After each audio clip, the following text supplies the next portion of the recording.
Right, hello, welcome back. As you may or may not know, in the last few weeks or so I've been trawling through my garage to find some like golfing hidden gems. In previous videos you'd have seen some of the clubs that I've been testing out and messing around with in my little setup in my back garden. Today I found this. So this might not look much at first impressions, but this is a Dunlop Tour Elite 64-degree lob wedge, and I think it is the spinniest golf club I've ever seen in my entire life. I guess the only thing left to do is get into it, so let's get into it.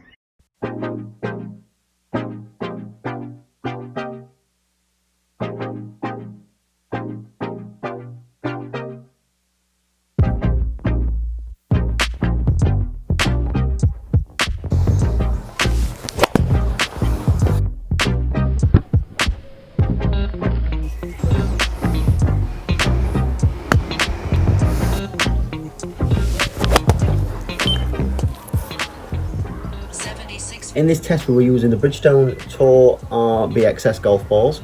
I put my Titleist SM7 Vokey up against this crazy Dunlop 64-degree spinning wedge. We have the Shot Vision portable launch monitor set up, as you can see there, just to the bottom left of the screen. And I had about 10 shots of each, and then the plan was to collect the data and see what the difference was afterwards. The reason why I'm post-comming this because it was just a little bit too much noise as I was filming and a little bit distracting. So yeah, that's pretty much it. Enjoy the shots and we'll see you back inside for the results.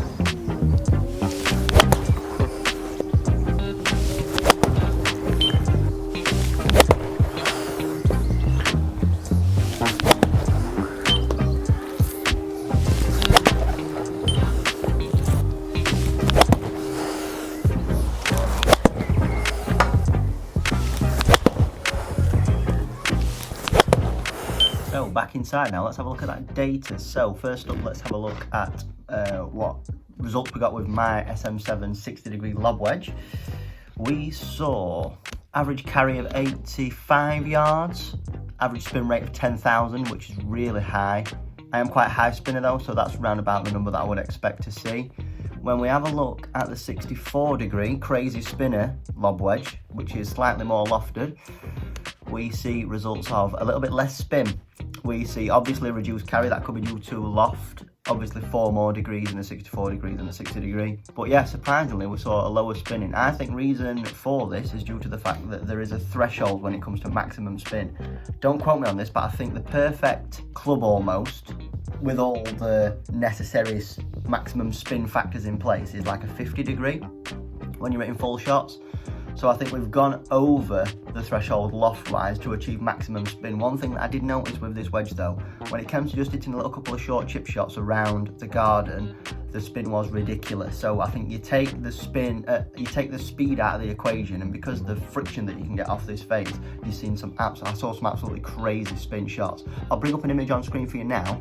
Having hit like 4 or 5 shots with the 64-degree Dunlop spin crazy wedge, it actually ripped the skin, the cover, off one of the Bridgestone golf balls, to the extent where, I'll put another video up for you now, we only hit like 8 shots with this golf ball and this is what it looked like. It's absolutely mangled. So due to the excessive loft that the 64-degree wedge has, we don't see as much spin as what we do with a 60 with not as sharp grooves, crazily enough.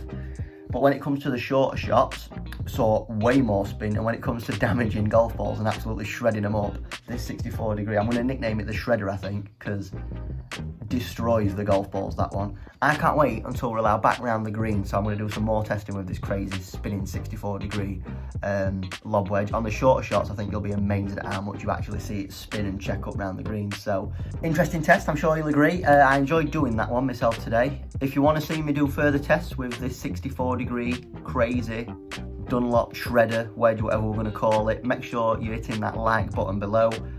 Subscribe if you've not done so already. Stay tuned for the Sunday night show which is coming. It's going to be super important. That's going to be following on from the government announcement, so we're going to have some fresh news for you there, golfing wise. And yeah, until next time, stay safe, stay indoors, laters, see ya, bye.